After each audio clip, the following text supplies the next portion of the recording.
my other grandmother, and she would let us hang out in the orange tree. So I did have an older brother who would pretty much help me with oranges at any possibility, because it's pretty interesting. Citrus, you can't tell by the skin if it's ripe or not, because it matures and, rots on the tree. So eventually it'll just fall off and be rotten. Whereas you can pre-pick something like an apple and it might ripen over time, or an avocado.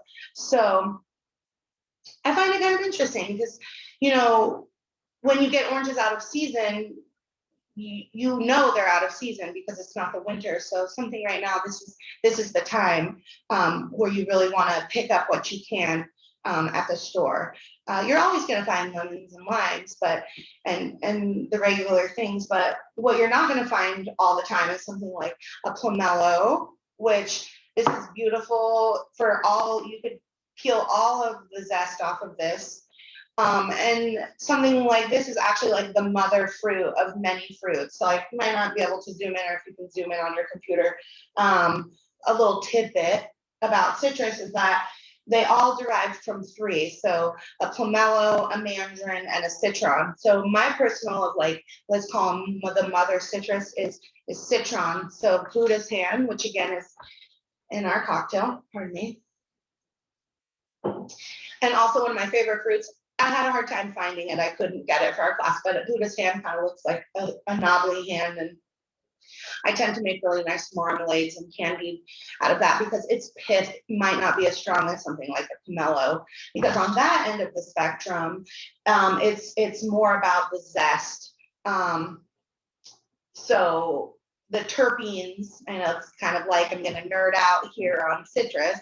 The terpenes are really what gets your olfactories going. So with tasting anything, you have your 5 taste senses. And I think it's really important, especially right now, as we're all kind of living through this pandemic, to register the difference between taste and smell. So what you taste are your senses, like sweet and sour and salty and bitter and umami. Those are what you're tasting.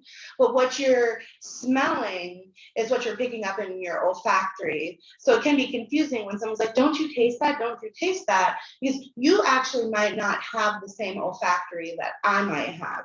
So a smell that I might say is a very savory note, you might pick it up as, well, it smells like a sponge. So it really, because citruses grow those kind of mold on the outside, you might smell that, citrus decay, the little white mold that comes off of it. Someone who can really pick up on smells is going to smell that, like myself. So when you have a moldy fruit, citrus in the fridge. So back to my life before I ramble too far here on my story.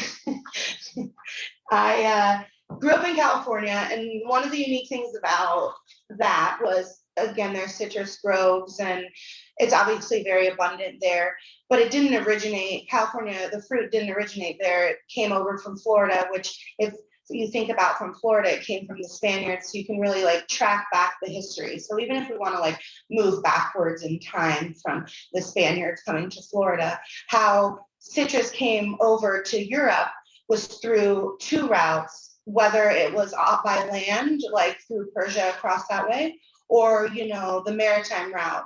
So when you think about coming down from Asia, where mandarins and all types of citrus came down through India, down into Japan and Australia. But when we came across, there's where you see citrus influences in Moroccan cuisine and African cuisine, and then landing in Spain, in lower Spain and Andalusia, and all the paellas and all the fruit in Valencia and the city. So it's more mild there, because citrus, obviously, it can't handle harsh climates.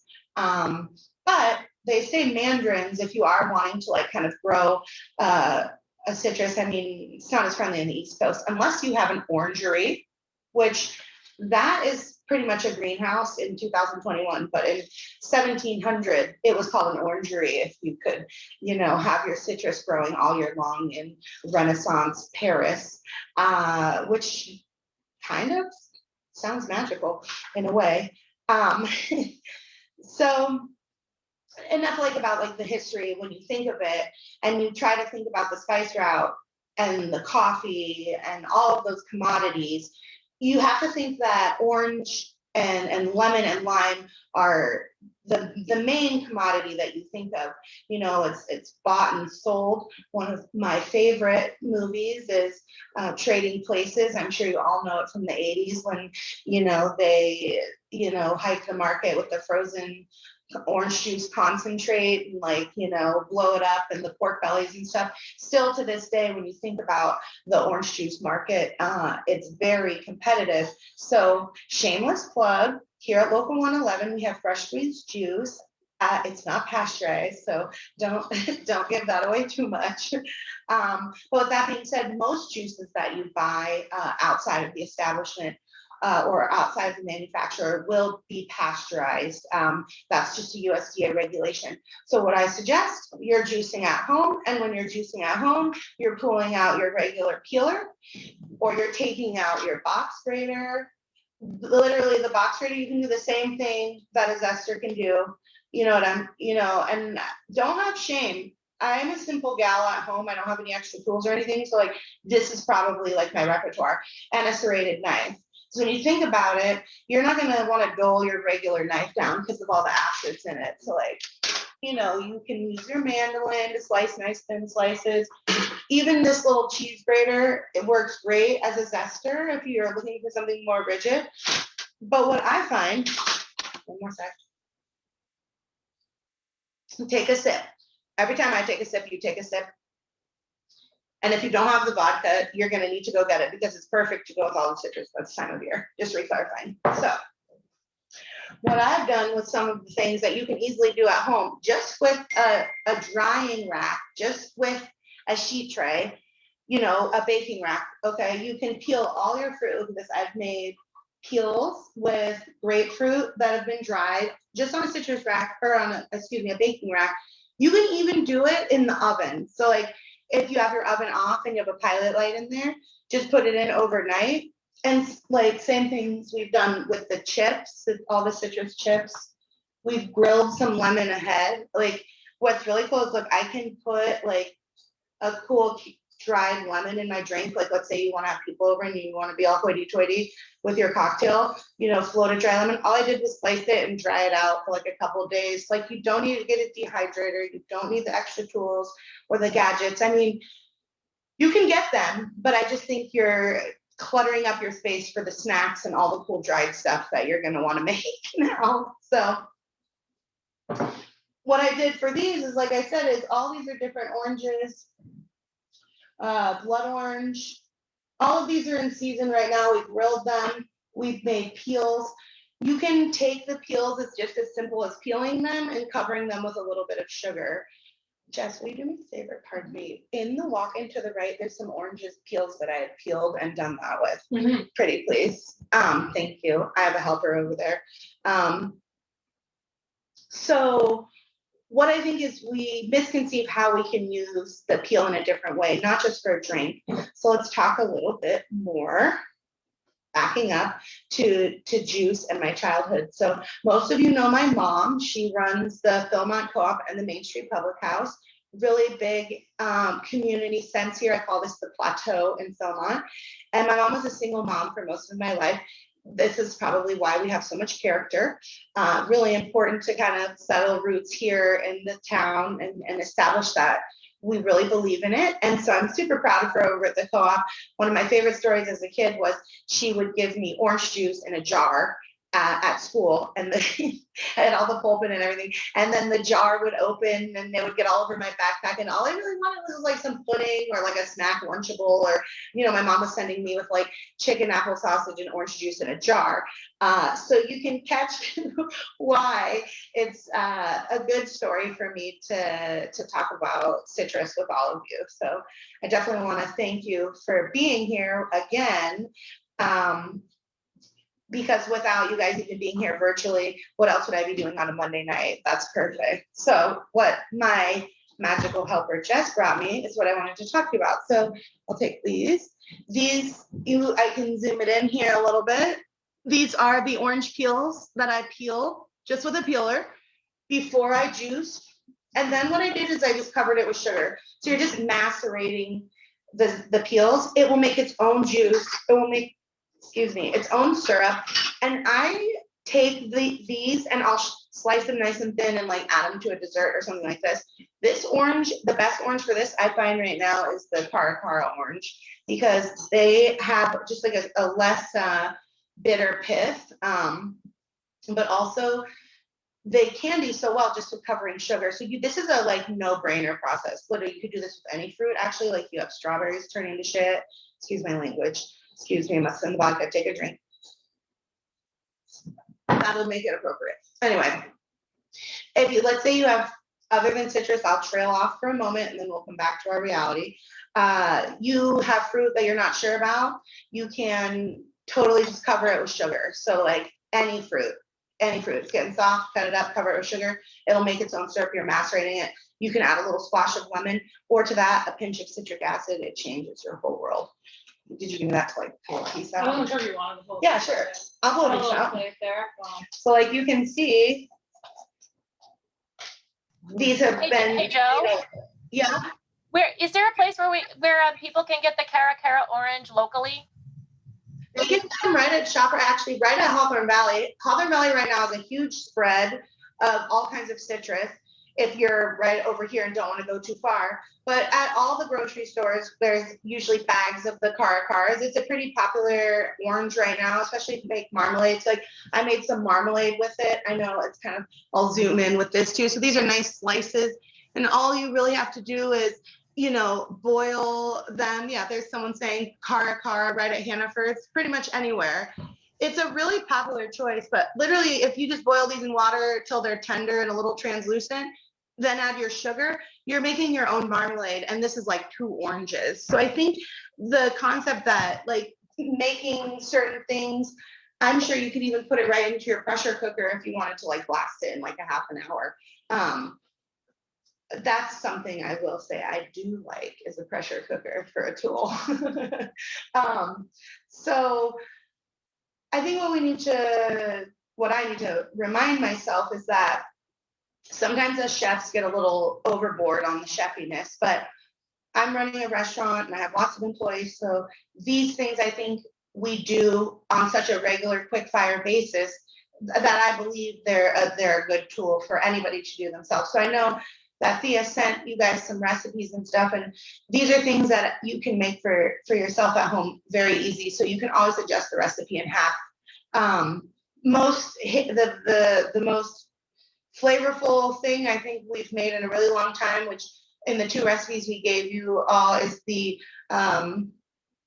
grilled orange relish, the pickled orange relish. If you haven't had that or you want to try it, I encourage you to come over to Local and try it because it's life-changing. It's one of those things that it hits right now in the season. So don't be shy. Like, I eat the whole thing. You just have to, you know, manipulate it a little bit. So back to, like I was saying, with the citric acid. So we make the spice mix for chili lime peanuts or any type of nut. So you can go get like bulk nuts if you'd like at the grocery store, however you might order them, however you get them for yourself, plain or any type. And the spice mix is really good for anything. What we do, again, is we'll peel the limes and then we just dry them out. So the lime peels are just dried out, and most of you probably have a coffee grinder or a Cuisinart or even like a Vitamix blender or a spice grinder.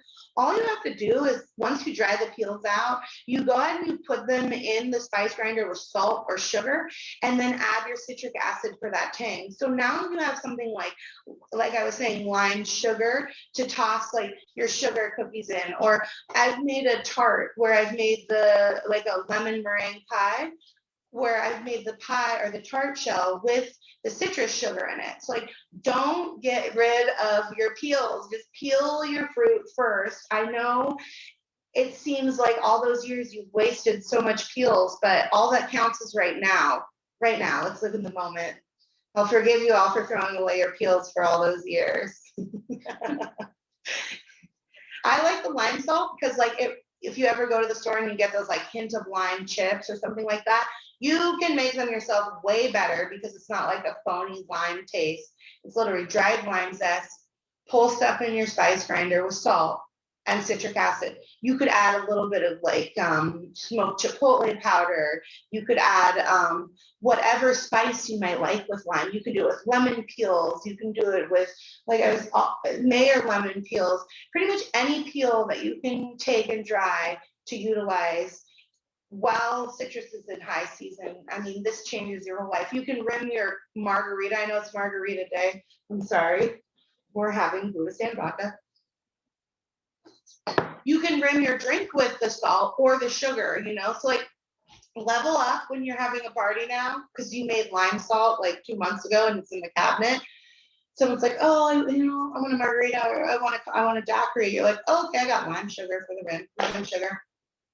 So I think that don't be shy from citric with the citric acid and the peel combining together if you're making a dry spice rub, because most of the time when you're wanting lime or lemon or citrus, you want that sour note.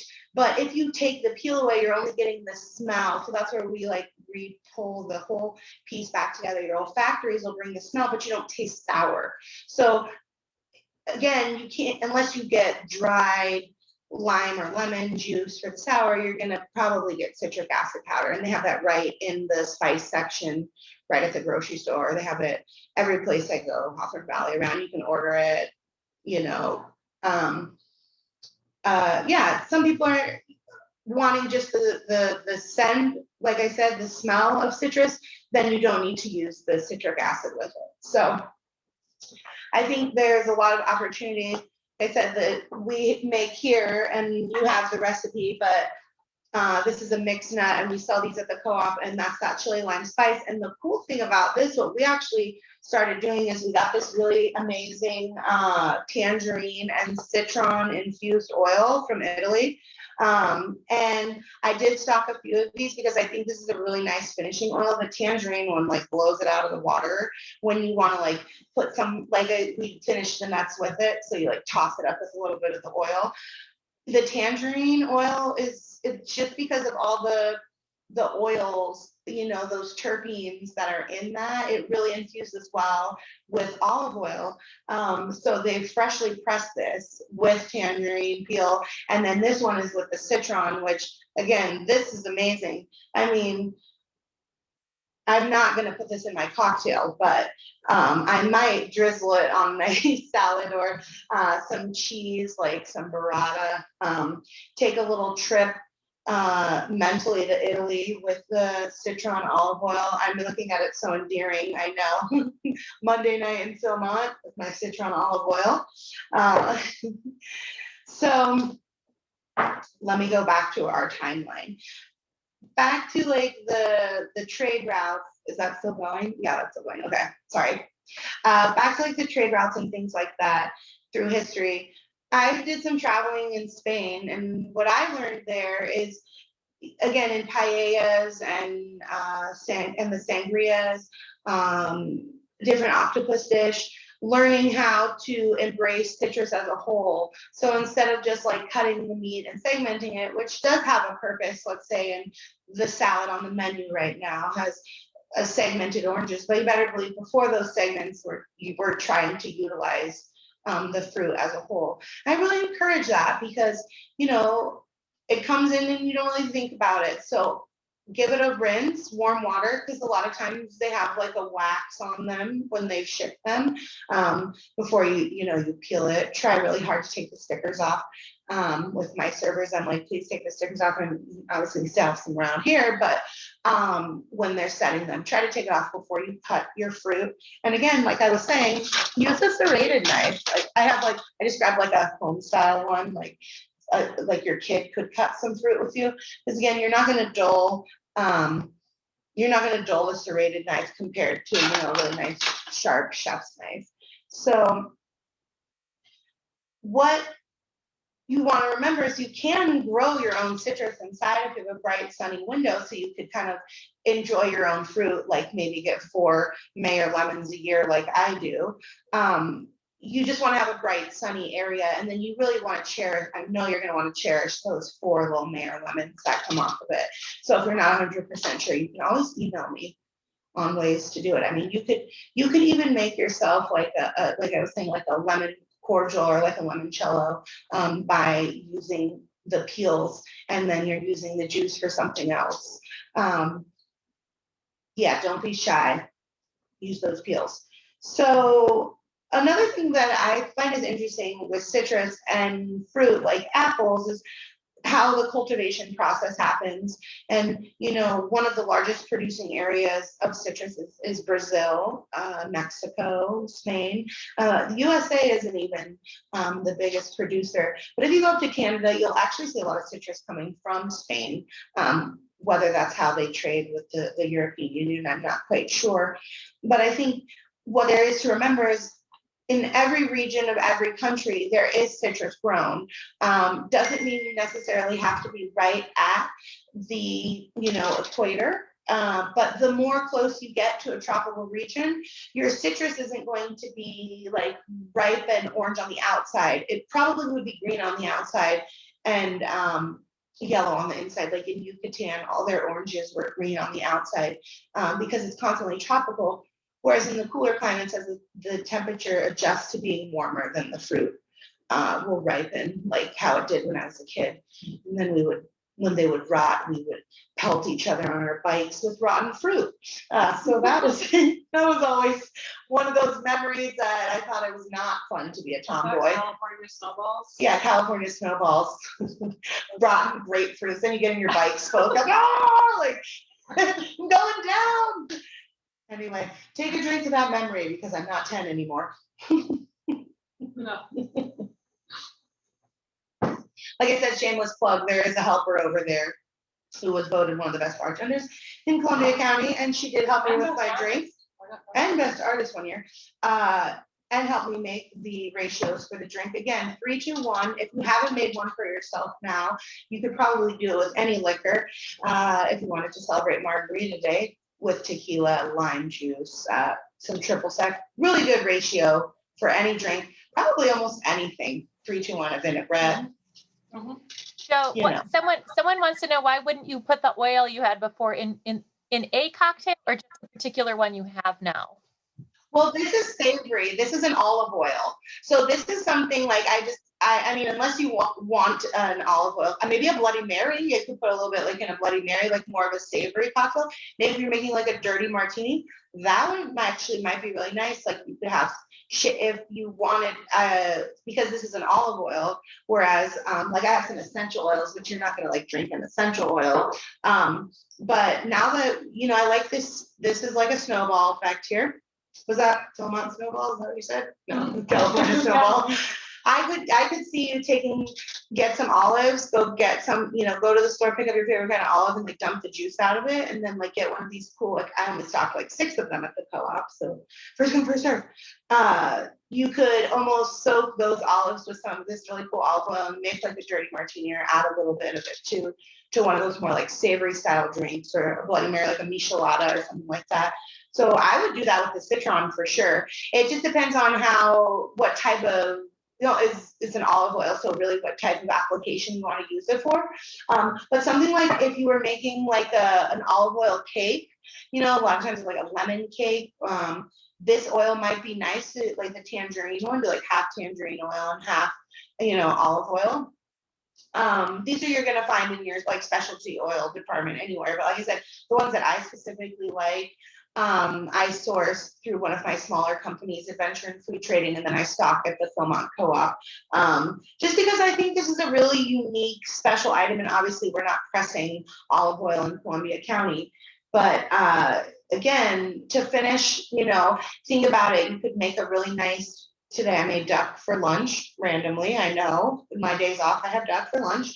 I would have loved to have a little bit of this oil, make like, a little bit of a vinaigrette with some fresh juice and some of the tangerine infused olive oil. So be on the lookout for that stuff because, they're pressing it, with the olive. So good question, because I didn't think about that in a drink as we talked about it more. I would kind of want a savory cocktail now, a dirty martini.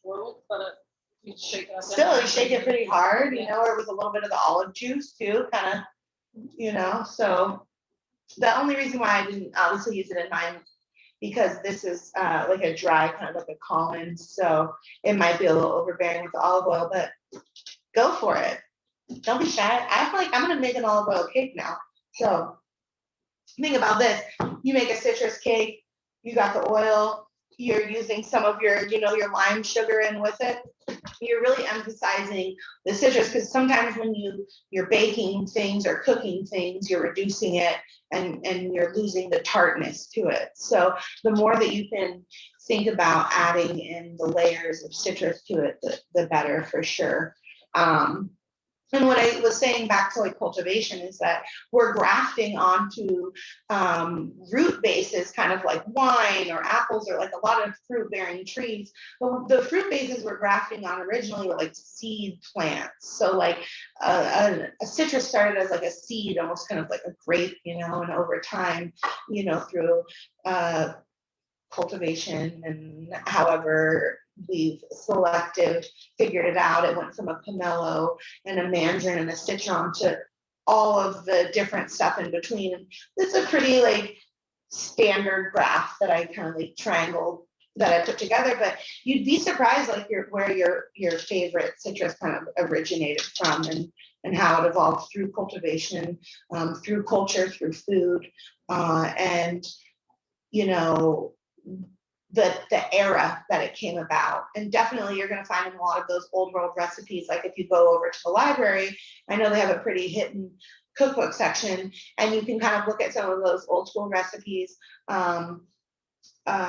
Spain for sure, Moroccan, like I was saying, African, try to find, you know, some books that really focus on, you know, the 1700s, 1600s, you probably really find some cool stuff in there.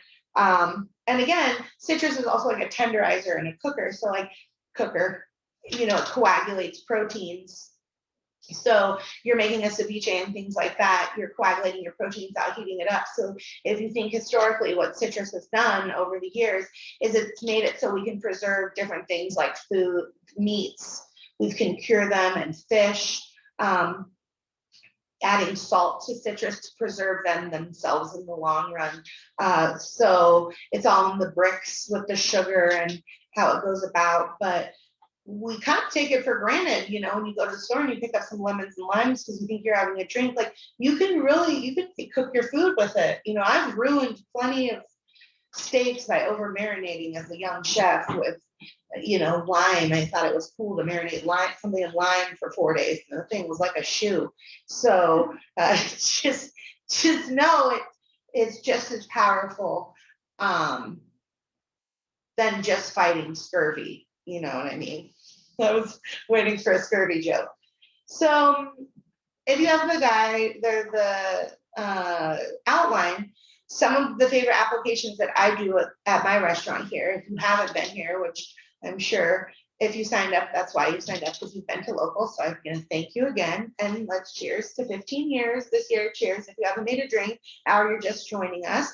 We are having the Cooper's Daughter Buddhist Hand Vodka in a 3-2-1 ratio. Excuse me. Thank you for being here. So I have done some food traveling. That's how I get inspired to create the food here at the restaurant. A lot of people ask me if I read cookbooks or what I do or how it is, but it is very seasonal. And as you know, I do try to focus as best as I can on the local food system right here in Columbia County. It just is certain things you really can't get here. So citrus is one of those things. I'm like citrus and peppercorns and chocolate and olive oil, coffee, teas, things like that. Don't beat yourself up so hard, because as we've evolved over the years, these things have come our way for a reason.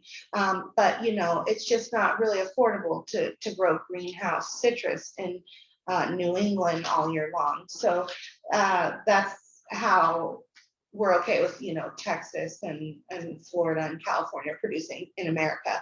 So just know citrus is in the winter for a reason. You know, it's zesty, it's bright, it's uplifting.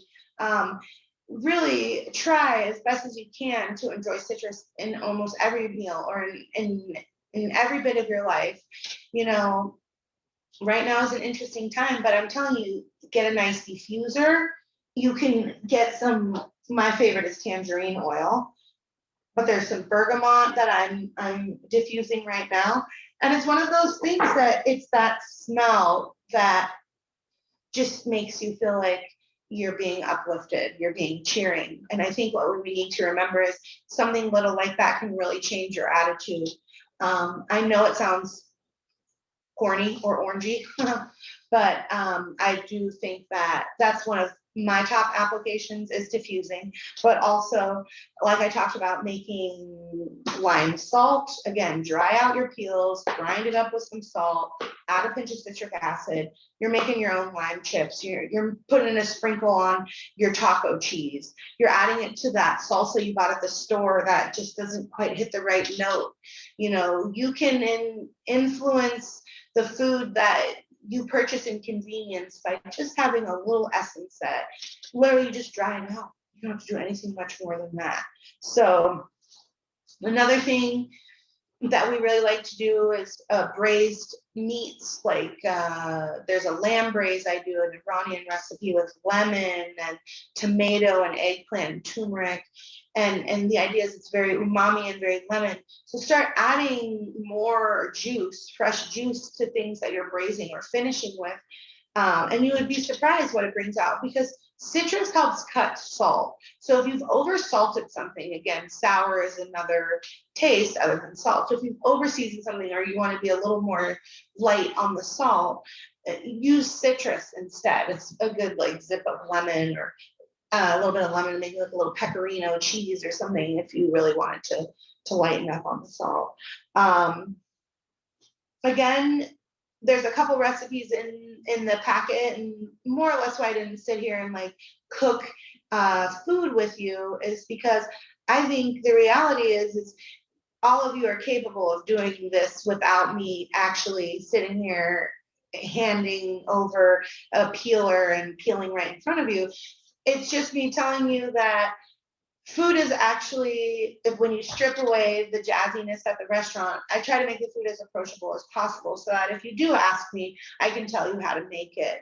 So I believe what I gave you, you're going to be able to make it. It's already in your repertoire. So when you go and decide that you want to have, you know, a family gathering and bring out a unique experience, I would say make your own chili lime peanuts, and they hang out, you know, in the cabinet. Or if you like cashews, like I was saying, or mixed nuts, and they're in the cabinet, you've made them a couple weeks before. Or you're making, like I said, the grilled pickled orange. You can make that and have that in your freezer or your refrigerator, excuse me, for like 6 months plus. But I'm telling you, it's not going to last long because you're going to want to add it to like your short rib taco, or, you know, you make a pork belly sandwich like we do and you put a piece on it. So really think about, if you like marmalade, adding even some marmalade in the fridge, you can add a little bit of vinegar to that to punch it up, to add to a salad dressing, or to like, you know, roast on the top of a chicken.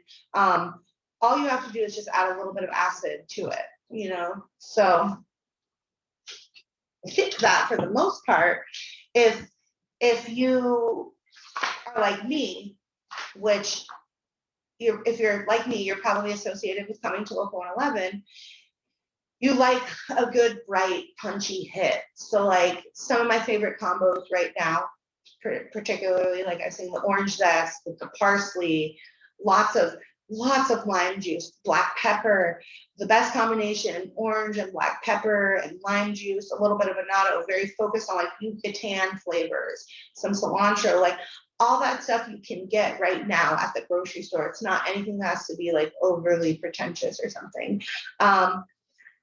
What I learned also is that you wouldn't believe it, but a kumquat isn't a traditional citrus. So if any of you want to fact check any of this, I was just going right to the library, looking at citrus cultivating and how it evolved over the years.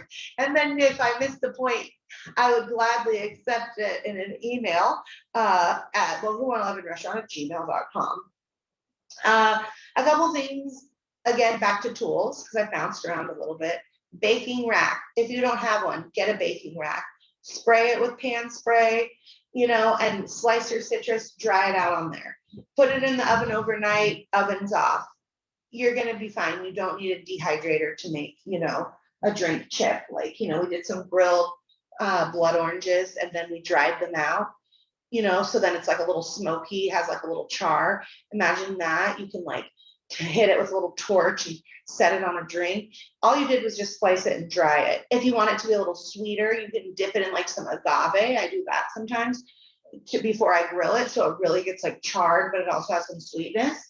So sometimes like, you want that grilled lemon at home because you're making that dish that you had some, in Greece with the white beans and the grilled lemon and the cockles, and your lemon's just not grilling. Just hit it with a little honey or a little agave and you're going to get that caramelization that you're looking for. Mandolins are a friend. If you know someone in the restaurant business who has a slicer, ask them to slice you up some citrus to dry. I mean, two fruits go a long way. If you have 2 lemons, you're going to go pretty far.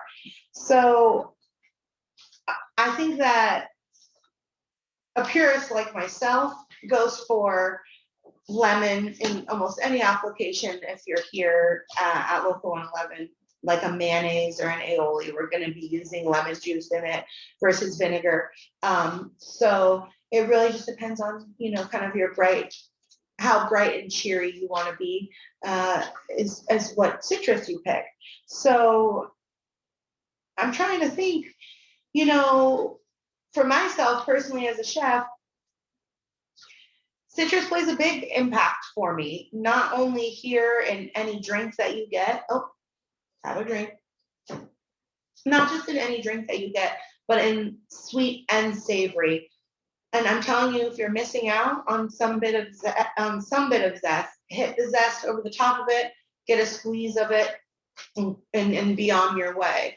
The best place to buy citrus plants in the area, if you're looking, because you have a sunny area, Ward's in Great Barrington.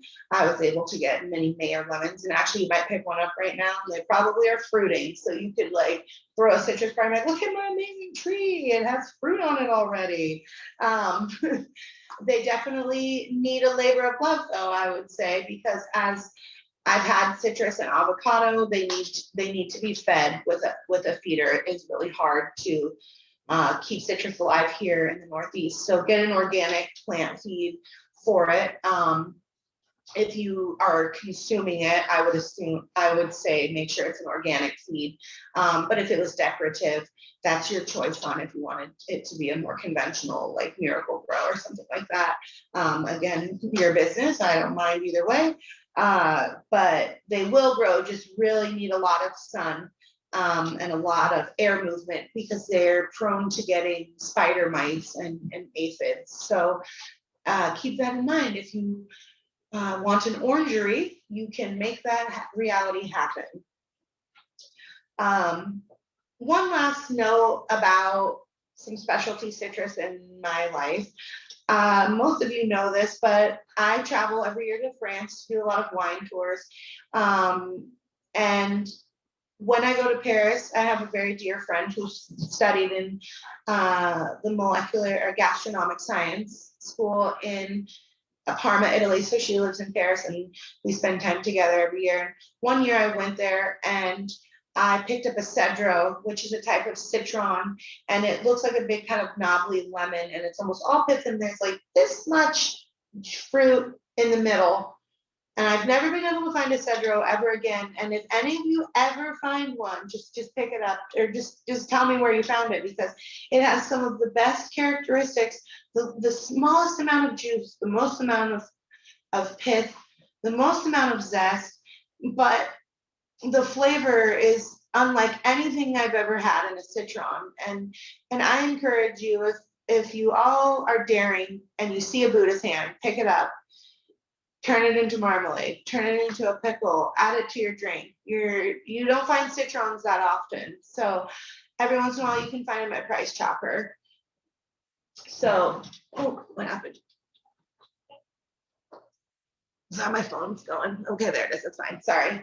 So, like I said, at Price Chopper or ShopRite, every once in a while you can find the Buddha's hand, usually right around New Year's. So, yeah, I say put yourself out there. Get some different fruits. Have some fresh juice. Make some dried chips. Come in and try some pickled oranges. Head to the distillery. Grab a bottle. Go over to the co-op. See all the different ways that we've added the applications. Whether it's sweet with some of these lime cookies that Bonnie makes for Baker Addiction over there. Whether it's the chili lime peanuts or the different snacks that we offer. I definitely think you would be surprised what you could do with citrus. Any questions?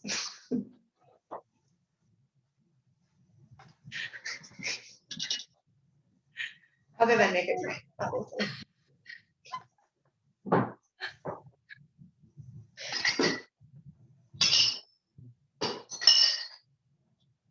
Any questions about this amazing pomelo? Or where you might be able to find, if the distillery is not open, I know there's a lot of really great liquor stores around where you could get that, or the Cooper's Daughter. Someone wants to know, the vodka is made from Buddha's hand citrus?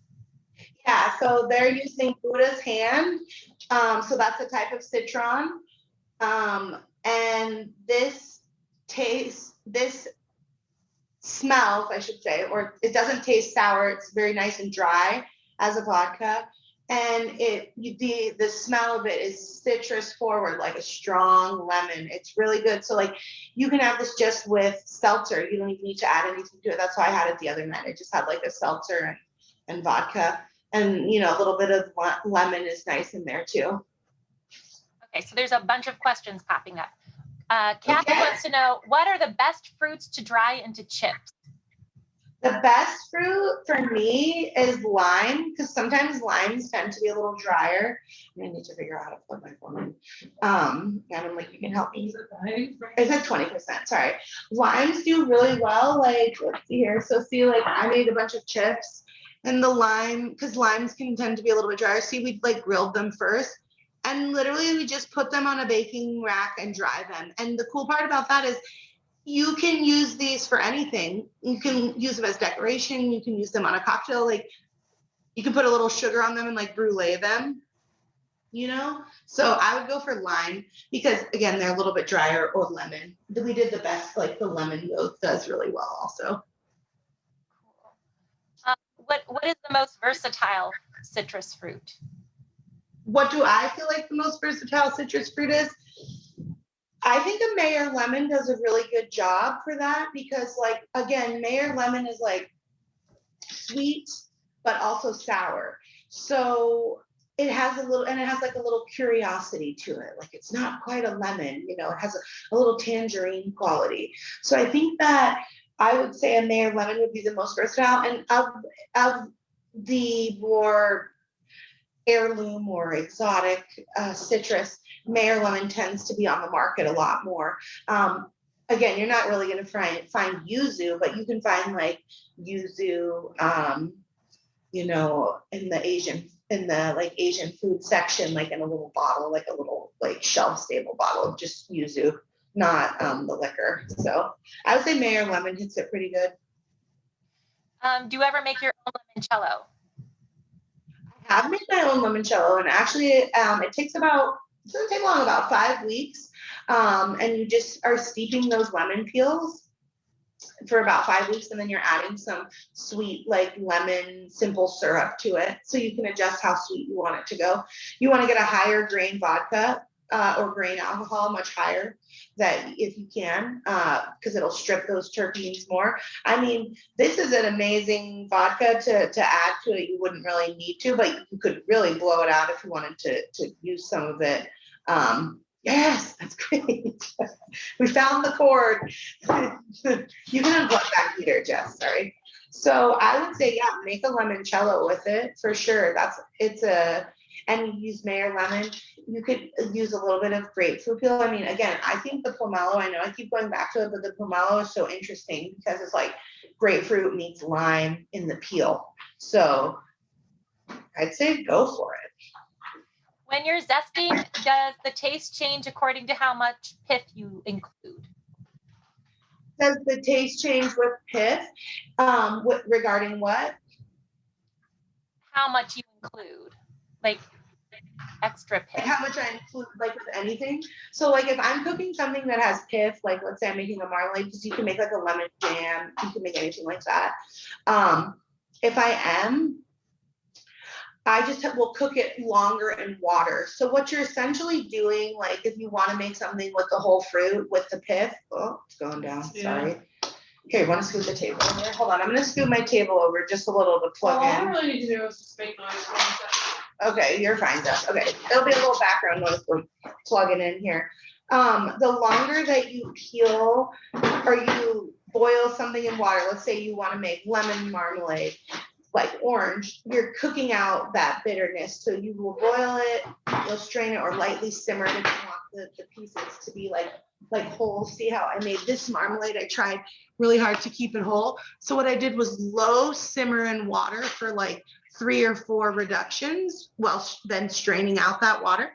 And then after the 3rd time you add water and sugar, and it reduces down to make the syrup that you need.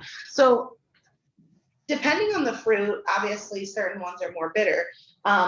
If I made like a marmalade with grapefruit, I would make sure that I added maybe some orange to it as well.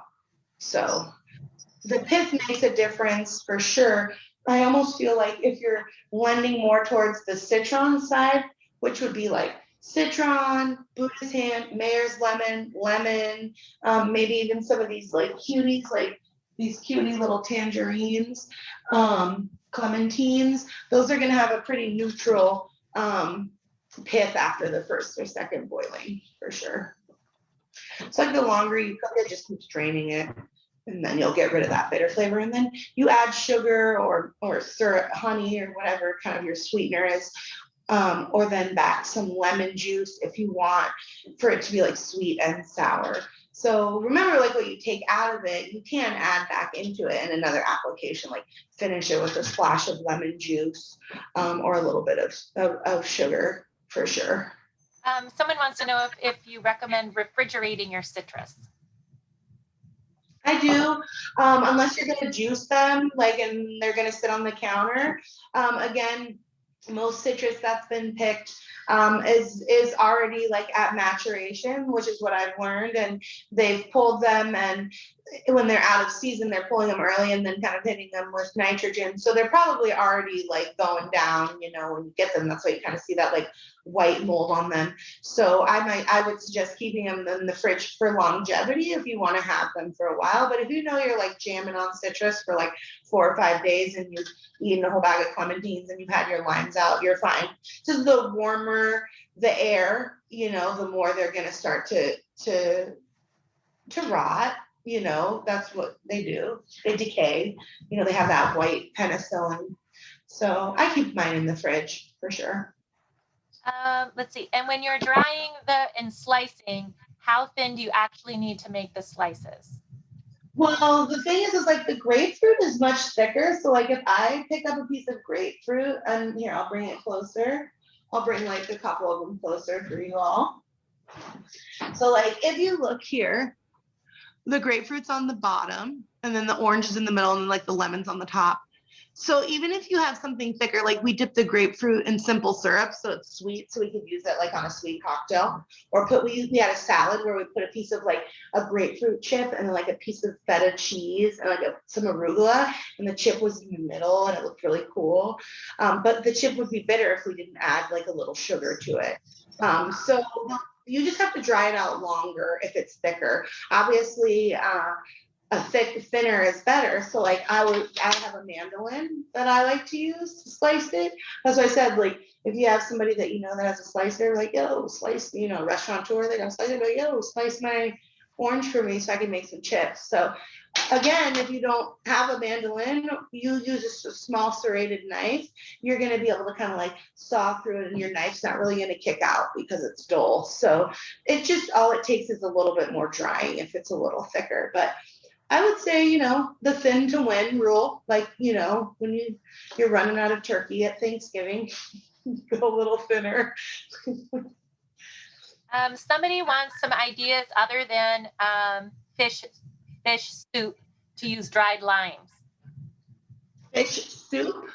besides fish soup. They've used it for Okay, fish so soup, but dried once a lime, month. like the whole dried lime, like that's what they have, or like the peel. Let's see, I'll read the whole thing. She was recently in a Syrian store. They gave her dried limes. Do you know what they use it for? I was able to make an amazing fish soup, but otherwise not sure what they're used for. Okay, so like I could see something like taking a dried lime and like steeping it in something, or like zesting it in something, or adding it to something. So same application, like whereas I'm drying lime peels and I'm putting them into something to like bring out kind of the punch of it, you can do the same thing with that. So I would say like grate it up as best as you can, or put it in your spice grinder, your Cuisinart, and add some salt or sugar to it. And then now you've added any type of application to that. So like you could make, again, like I said, you could make lime curd, and you make a little kind of crumble to go on top of it, like a streusel, and you're adding some of that dried lime sugar that you've made to that, or you're making a creme brulee, and you want to caramelize it with, you make a coconut creme brulee, like tres leches or something, and you want to caramelize it. I would say use that application with a dried lime like that. So anywhere where you might say like, oh, I'm grating some nutmeg into something where it's appropriate. Obviously, you might not put grated dried lime in a bechamel sauce, but you might use some grated dried lime in your crema on your taco, or in your cheese, or you're making a dip and you need just a little bit of something to it that you can't quite pinpoint. Again, you're making that lime salt to sprinkle in the store-bought salsa or on your quesadilla. Like I obviously lend more towards, Mexican and California. When I think lime, I tend to go more towards my influences personally, from going to like the Yucatan and growing up in California, where there's heavily influence from Latin America. But I think you can use it in a lot of sweet applications too, for sure, for sure. Someone's heard, Kathy, I have heard that you should keep citrus away from veggies in the fridge. Is that true, and why? I don't know that, but I keep them separate. Like I don't keep like I have one shelf with like all my citrus over here, and then I have like mise en place, and then I have veggies up here and veggies above it. So like it's not like I don't keep them together. They probably say that because of that white mold, that penicillin mold that grows on it, would probably, because again, they're prone to get that very kind of like, that white, like bluish white mold. That's an old wives' tale. Like, don't put it in there. It's going to make your bread moldy, maybe, or your carrots moldy or dusty. So I think that they say that. So just like anything in your crisper drawer, as it starts to get gross, it makes the whole thing gross. You know what I mean? So I don't know. If you start seeing a funky fruit, throw it out. It looks like somebody has a question they want to ask you themselves. So I'm going to let Elliot talk. Okay, sure. Hey, Elliot, Elliot. you have to unmute yourself. You could probably press your space bar if you have one. Hey, Elliot. Maybe not. Not sure. Maybe not. Okay. Do you make preserved lemon? And if so, how do you like to use it? Yeah, so I do make preserved lemon. And there's a couple applications that I will use it for. Obviously, when you're preserving lemon, it's a pretty salty application. So you're going to want to soak and rinse them. Or if you've gotten like the little jar of preserved lemon at Guido's or something like that, a lot of us tend to have that on hand. And what you're going to want to do is you're going to want to soak it in water and then kind of scrape off some of the extra meat.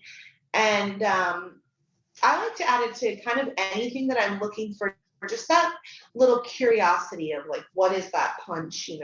What does it, what you can't quite pinpoint what it is, but it's familiar in some kind of way. I think that's how preserved lemon really does well. Honestly, there's a really fun like Grecian French fry that's like feta cheese, preserved lemon and oregano on French fries. So that right there sounds delicious. I feel like I almost think I need to make that tonight now. I know. And preserved lemon, again, you could add a little bit into a cocktail. It's obviously very popular, like in a tagine or in kind of like Moroccan food. But I say if you're comfortable with it and you can make yourself a jar of them and patiently wait, it's very simple, just a very simple recipe by packing with salt and like juniper. So I say make those baked French fries with the, I have no shame if you have to go to the store or get French fries from your favorite restaurant and then add your preserved lemon, feta cheese, oregano onto it. Little aioli, call it a day. You're good to go. Nice. Where'd you Oh, go? is it not? My phone never went there. Oh, is that, turn that switch on? Is that on? Oh, there you Oh, go. there you go. Ah, I wasn't charging. Let's see. There you Should be are. charged. Hello. Is that going okay now? It looks like we have one more question and a lot of thank yous. I'll read you later. Chicken piccata, dry or fresh lemon for the most flavor? Dry or fresh lemon for what? Chicken piccata. What would I use?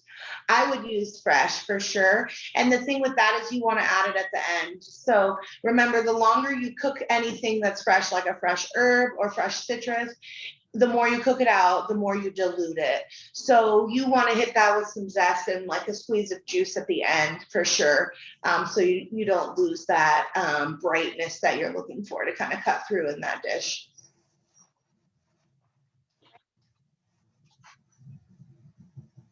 A lot of people are thinking it's been wonderfully funny and enjoyable, and they've learned a lot.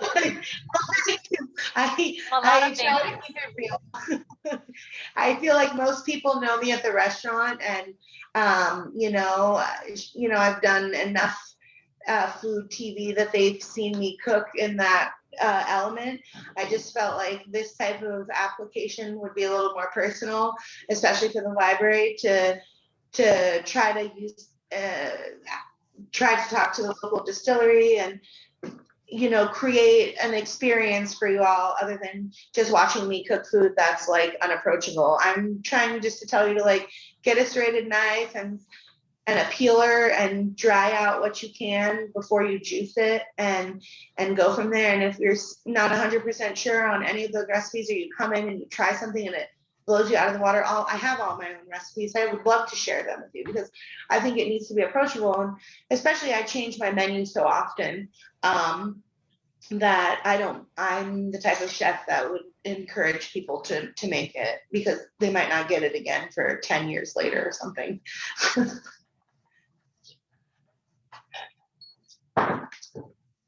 Right. Well, thank you. It was fun. You're welcome. Go good? Solid? Solid. Sweet.